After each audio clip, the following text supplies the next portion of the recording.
नहीं अभी नहीं।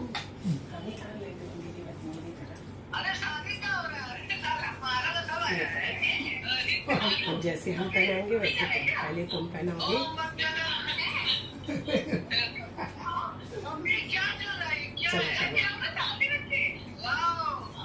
ताली बजाओ। सामने देखो। लो मेरा मुंह में ढक रहा हूँ थोड़ा सा लेडीज को ऐसा कम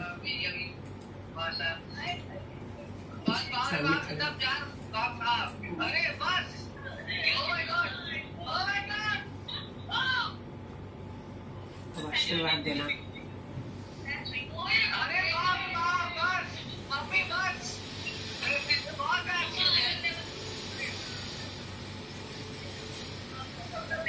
बोल दो जितनी तुम्हारी फ्रेंड है ना, जितनी तुम्हारी फ्रेंड है, रिकॉर्डिंग। अरे तो कुछ बोल थोड़ी ना रहे। जितनी तुम्हारी फ्रेंड है सब अगले साल तैयार रहेंगे आने के लिए।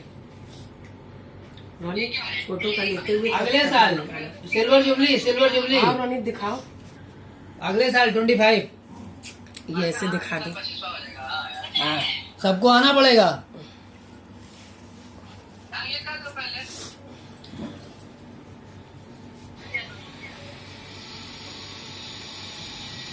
Happy anniversary. कोई ताली बजाना तो सही नहीं। Happy marriage anniversary. दोनों हाथ में है। भगवान करे ऐसे एक दूसरे को झेलते रहो और फिर क्या बोलिए। अबे ताली तो बजाओ। इससे लिख लाना हमको इंग्लिश का नाम थोड़ा सा ऐसे अच्छा सा तुम्हारा सेक्टर बस जरा सा आगे बजाने में बस।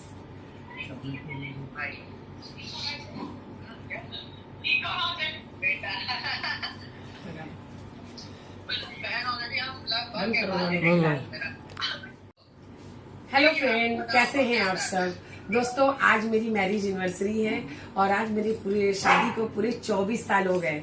मैंने इनको झेला और इन्होंने मुझे झेला। आगे भी यही उम्मीद करती हूँ कि हम लोग इसी तरह लड़ते झगड़ते रहें और पूरे 50 साल 100 साल पूरे करें। आज नवरात्रि का पहला दिन है दोस्तों, इसलिए मैंने कोई पार्टी नहीं दी है।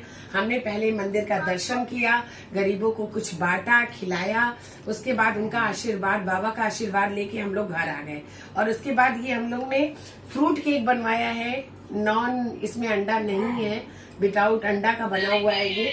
उसके बाद मैंने बड़ा मुझे शौक था जयमाल डालने का, तो आज मैंने अपने पति को जयमाल भी डाला है। अब मैं इनसे 2 लाइन में जानना चाहती हूँ कि ये 24 साल हमारा, मैंने तो बता दिया भाई मैंने झेला है, इन्होंने भी मुझे झेला है। तो मैं इनसे जानना चाहती हूँ कि इनको कैसा लगा मेरा ये शादी का, मतलब इनकी शादी का ये 24 साल। हमारी कौन सी शादी थी? Love marriage. हमने एक दूसरे को पसंद करके शादी किया था। और दोस्तों ऐसा है कि अगर अंडरस्टैंडिंग अच्छी हो तो लव मैरिज भी बहुत अच्छे से गुजर जाता है। बशर्ते ये होना चाहिए कि एक नरम एक गरम होना चाहिए, दोनों गरम नहीं होने चाहिए। तो मैं थोड़ा ज्यादा गुस्से वाली हूँ, बहुत ज्यादा गुस्सा करती हूँ और मुझे ठंडा करने वाले ये हैं। जब ये सामने आते हैं तो मैं शांत हो जाती हूँ, इनके ऊपर भी जी भर के गुस्सा होती हूँ तो ये मेरा गुस्सा झेल लेते हैं। तो मेरे 2 बेटे हैं, एक बेटा इस समय दिल्ली में जॉब कर रहा है और एक बेटा अभी जेईई मेंस निकाल कर वापस पढ़ाई करने जा रहा है। तो कहते हैं ना दोस्तों कि जब बच्चे पल जाते हैं और जब हमारी जिम्मेदारियां खत्म हो जाती हैं तो सही मानों में हमारा वक्त शुरू होता है एंजॉयमेंट करने का। क्यों पति, क्या बोलते हो? तो ये जो हमारी जिम्मेदारी अब खत्म हो गई है, ये वक्त किसका है? हमारा है। तो हम करेंगे अब इस उम्र में एंजॉय, मैं करूंगी इनके साथ और ये करेंगे मेरे संग। अब फिर से शुरू होगा हम लोग का हनीमून ट्रिप। हाँ पति, शुरू होगा ना? हाँ। फिर हम लोग जो है बच्चे की जिम्मेदारियों से मुक्त होकर उनकी अपनी लाइफ है वो अपने तरीके से जिएंगे और हमारी जो थोड़ी सी लाइफ बची हुई है वो हम दोनों लोग बहुत अच्छे से जिएंगे साथ में। तो चलो एक दिल बनाकर दोस्तों को दिखाते हैं। बनाइए दिल। हाँ, इनको सिखाना पड़ता है।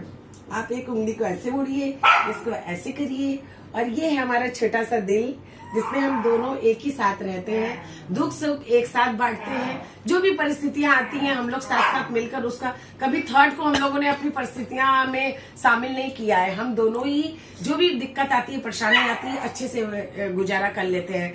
तो ये साल तो मैं किसी को पार्टी नहीं दे पाई, मेरी सारी दोस्तों, मेरी सारी फ्रेंड इंतजार कर रही थी। और अगले साल क्या होगा, अगले साल होगा धमाकेदार पार्टी, क्योंकि 25वां एनिवर्सरी रहेगा हमारा। बच्चों को मैं कोशिश करूंगी कि बाहर से मेरे पास आ जाए, और एक जोरदार वीडियो आपको देखने को मिलेगा जो हल्दी से शुरू होगा। बहुत इच्छा है मेरी, लोग कहते हैं ना कि उतना लंबा मत सोचो, पर मैं उतना लंबा सोच के बैठी हूँ, और मुझे अपनी माता रानी के ऊपर पूरा भरोसा है। आज मैंने अपने घर में कलसा बिठाया है, तो मैं कहूंगी कि कलसे का भी आप, माता रानी का भी आप दर्शन कर लीजिए।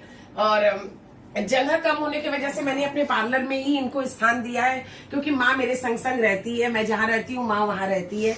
तो मैं बहुत खुश हूँ कि आज नवरात्रि के पहले दिन हमारी एनिवर्सरी पड़ी, जो अभी तक कभी नहीं पड़ी थी। दूसरे तीसरे चौथे शायद पड़ी थी, और फर्स्ट डेट में आज तक कभी नहीं पड़ी थी। तो मैं बहुत खुश हूँ, बहुत खुश हूँ आज के दिन को, और माता रानी से यही प्रार्थना करती हूँ कि माँ हम दोनों को आशीर्वाद दे, हम दोनों हमेशा साथ रहे, खुश रहे। और मेरे पति भी अपने जीवन के बारे में, अपने लाइफ के बारे में, जो 24 साल हम जी के आए हैं, कुछ बताएंगे। आप बताइए कि आपको। बहुत अच्छा था। नहीं देखिए, बनावटी मत बोलिए ना, मैं बनावटी नहीं सुनना चाहती हूँ। मैं गलत हूँ तो गलत बोलिए, मैं सही हूँ तो सही बोलिए। मेरा साथ आपको कैसा लगा सर? नहीं, बहुत अच्छा लगा। थोड़ा ये कभी कभी झेलना पड़ता है। हाँ, सही कहा इन्होंने कि यही झेलते हैं भाई। मेरा गुस्सा, मैंने बोला ना, बहुत ज्यादा तेज है मेरा गुस्सा, और कोई संभाल नहीं पाता है सिवाय इनके, क्योंकि ये मेरी बातें झेल जाते हैं, चुपचाप सुन लेते हैं, कुछ बोलते नहीं, और मैं लगातार बोलती हूँ, जैसे कि मैं अभी बोल रही हूँ, मैं चुप नहीं होती हूँ। तो ये ऐसे नहीं प्रपोज होता है ना दोस्तों, प्रपोज करो, क्योंकि इन्होंने मुझे प्रपोज नहीं किया। एक मिनट मैं बता दूं, हमारी लव मैरिज शादी हुई थी, और इन्होंने अपने दोस्त की किसी फ्रेंड को भेजा था पूछने के लिए कि क्या मुझसे शादी करोगी। क्या कहा था आपने? इन्होंने ये नहीं कहा था कि मुझसे दोस्ती करोगी, सीधे मुझसे शादी करोगी। मैं तो सोच में पड़ गई, कौन लड़का है भाई, सीधे और शादी करोगी। तो मैंने गुस्से में उसको बोला था कि उससे कह देना कि इतना पिटवाऊंगी कि मतलब उसका पता नहीं चलेगा वो कहाँ गया, क्योंकि मेरे 6 भाई हैं। तो लेकिन नहीं दोस्तों, मैं सच कहती हूँ, ऐसा पति सब चाहते हैं। कौन सा पति? चुप रहने वाला। सब औरतें चाहती हैं कि हम बोले और मेरा पति चुप रहे, तो वो बेचारे बहुत चुप रहते हैं। और ये देखिए, ये प्रपोज कर रहे हैं मुझे। प्रपोज करते समय कुछ बोला जाता है, बेटा कुछ बताओ। I love you, I love you, I love you बोला जाता है। मैरी मी या कुछ? अच्छा, मैरी तो हो चुका है, क्या बोलते हैं बता दो ना प्लीज। बेटे से मैं पूछ रही हूँ, बेटा बताओ ना क्या बोलते हैं। नीचे बैठिए घुटनों पर। क्या बोलते हैं? रोने 24 साल आखिर मैंने इनके संग कंधे से कंधा मिलाकर काम किया है, तो इतना तो बनता है मेरा। आप ऐसे मत बैठिए जैसे बैठे हैं, देखिए इस तरह बैठा जाता है, ये पैर आगे और ऐसे बैठा जाता है। हाँ, और आप मुझे बड़े प्यार से दीजिए, मुस्कुराते हुए। ले लूं क्या? हाँ ले लो, आई लव यू ले लूं? ले लो। नहीं, सोच रही हूँ जाने दो, 24 साल हो गया, बहुत हो गया, ले लो। अब झेलने का मन नहीं मन है। कर रहा है तो ले लो। ले ले? हाँ। सच्ची में? हाँ। कुछ और बोलिए मेरे बारे में, विश। मैं कैसी हूँ, सुंदर हूँ, क्या हूँ, कुछ बोलिए तो। बहुत सुंदर है। मैं बहुत सुंदर हूँ, बहुत लड़ाकी हूँ, बहुत तेज बोलती हूँ। सच्चाई नहीं बोल रहे दोस्तों, सच्चाई बोल दो, मैं तो कहती हूँ। खैर, ये मेरे लिए बहुत प्यारा सा गुलाब जो इन्होंने दिया है, मेरे लिए बहुत कीमती है दोस्तों, बहुत कीमती। और जब तक इसकी पत्ती पत्ती झड़ नहीं जाएगी, ये मेरे पास रहेगा, जो आज मेरे पति ने मुझे दिया है। एक बार फिर से कहती हूँ कि सब लोग अपनी खुशियां इसी तरह अपने परिवार के संग बांटिए। बाहर क्या रखा है, अपने घर में रहिए, बच्चों के संग और पति के संग खुश रहिए। मैं वर्क भी करती हूँ, मैं अपने पार्लर में इस समय खड़ी हूँ, और अभी अभी फेशियल करके खाली हुई हूँ, क्योंकि अभी सीजन शुरू हो गया हमारा। तो ये बहुत देर से वेट कर रहे थे कि कंचन खाली हो जाए, खाली हो जाए। मैं क्या करूँ दोस्तों, मैं फेशियल कर रही थी, तो फेशियल करके मैं खाली हुई हूँ। उसके बाद इन्होंने ये सब तैयारी की थी, तो मैंने भी थोड़ा सा और उसमें कहते हैं ना तड़का लगा दिया। जैसे मैं पहले से ही माला लेके आई थी, इनको मैंने नहीं बताया था, तो मुझे बहुत अच्छा लगा आज का ये दिन। माता रानी का दिन है। आप लोग 9 दिन तक माँ की खूब पूजा करिए, मन लगा के, दिल लगा कर पूजा करिए, जरूर आपकी मुराद माता रानी पूरी करेगी। अगर हस्बैंड चाहिए तो भी करिए, अगर हस्बैंड साथ में है तो भी करिए। इनके संग हमारा जीवन बहुत अच्छे से गुजरे, और इसी तरह ये मेरे साथ बने रहे। क्योंकि ये मेरे चेहरे पर सिकन जो हो वो पसंद नहीं करते हैं। हंसते रहे तो ठीक है। रोने से फोटो तो अच्छी बात है। एक बार मैं सब दोस्तों को बहुत सारा प्यार देती हूँ और आप सबसे यही उम्मीद करती हूँ कि आप लोग हम दोनों लोग को आशीर्वाद दीजिए, हम लोग के लिए दुआ करिए। और चलिए फिर मिलेंगे नेक्स्ट वीडियो में। अभी माता रानी का बहुत सारा वीडियो आपके पास आने वाला है, वो देखिएगा और मुझे इसी तरह प्यार रखिएगा, दुआओं में याद रखिएगा दोस्तों। लव यू दोस्तों, बाय बाय।